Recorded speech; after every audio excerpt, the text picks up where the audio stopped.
ഇപ്പോൾ വരുന്ന ഒരു റിപ്പോർട്ടിലേക്കാണ്. കൊല്ലം തെന്മല ഒറ്റക്കലിൽ വൻ തീപിടുത്തം. ഒറ്റക്കലിന് സമീപം വലിയ തീപിടുത്തമുണ്ടായി. ഫയർഫോഴ്സ് എത്തി തീ അണയ്ക്കാൻ ശ്രമം തുടരുകയാണ്. അരുൺ രാജ് വിശദാംശങ്ങൾ നൽകും കൊല്ലത്തുനിന്ന്. അരുൺ, തീ നിയന്ത്രണ വിധേയമായിട്ടുണ്ടോ? അത് ജനവാസ മേഖലയായിരിക്കുമല്ലോ, അവിടെ ആളുകളെയൊക്കെ മാറ്റിപ്പാർപ്പിക്കേണ്ട അത്തരം സാഹചര്യമൊക്കെ ഉണ്ടോ അവിടെ? വിജയകുമാർ, തെന്മല മലയോര മേഖലയാണ് ഈ ഒറ്റക്കൽ എന്ന് പറയുന്നത്. ഒറ്റക്കലിലാണ് ഈ തീപിടുത്തം ഉണ്ടായത്. തീപിടുത്തത്തിന്റെ കാരണം നിലവിൽ വ്യക്തമല്ല. ഒറ്റക്കൽ ലാർക്കിന് സമീപമാണ് ഈ തീപിടുത്തം ഉണ്ടായത്. ഇതിന് അപ്പുറത്തുമുള്ള ഭാഗം സംരക്ഷിത വനപ്രദേശമാണ്. കൊട്ടാരക്കരയിൽ നിന്നും പത്തനാപുരത്തും അടക്കം ഫയർഫോഴ്സ് ഇപ്പോൾ അവിടേക്ക് എത്തിയിട്ടുണ്ട്. കഴിഞ്ഞ വർഷം നമ്മൾ ഈ പാമോയിലടക്കം തീപിടിച്ച് നമ്മൾ കണ്ടതാണ്. അതിന്റെ സമീപത്താണ്, ഈ തെന്മലയ്ക്ക് സമീപത്താണ് ഈ ഇപ്പോൾ തീപിടുത്തം ഉണ്ടായിട്ടുള്ളത്. ഒറ്റക്കൽ പ്രദേശമാണ്. വൈകുന്നേരം മുതൽ ഈ പുക ഉയർന്നു കണ്ട് നാട്ടുകാർ സംശയം തോന്നുകയായിരുന്നു.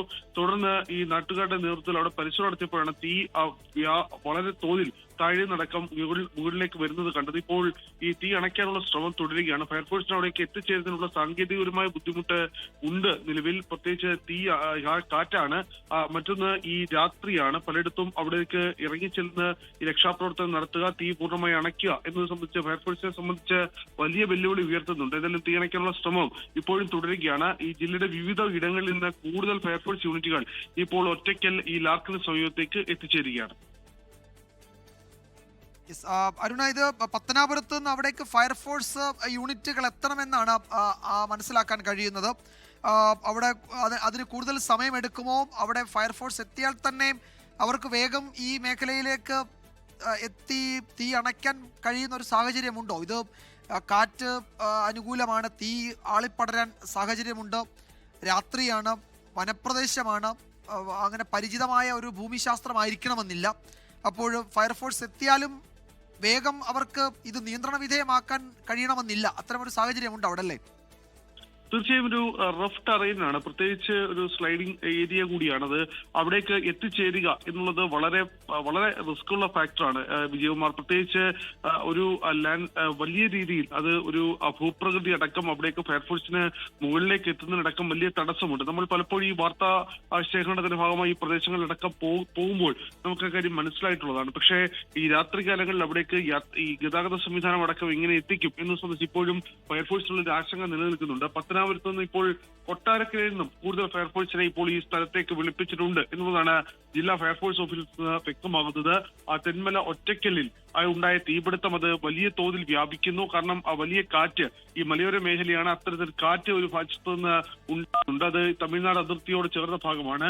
വലിയ രീതിയിൽ കാറ്റുണ്ട്. തീ വ്യാപിക്കാനുള്ള സാധ്യത കൂടി കാണുന്നു. ഒരു പക്ഷത്ത് ഈ സംരക്ഷിത വനപ്രദേശം അടക്കമുള്ള ഭാഗങ്ങളുണ്ട്. അതുകൊണ്ട് ഒരു വേഗത്തിൽ ഈ തീ കെടുത്തേണ്ടത് അനിവാര്യതയായി മാറുന്നുണ്ട്. കാരണം ഉള്ളിലേക്ക് ഈ തീ പടർന്നാൽ അത് കെടുത്തുക എന്നുള്ളത് വളരെ ശ്രമകരമായ ദൗത്യമായി മാറുകയും ചെയ്യും.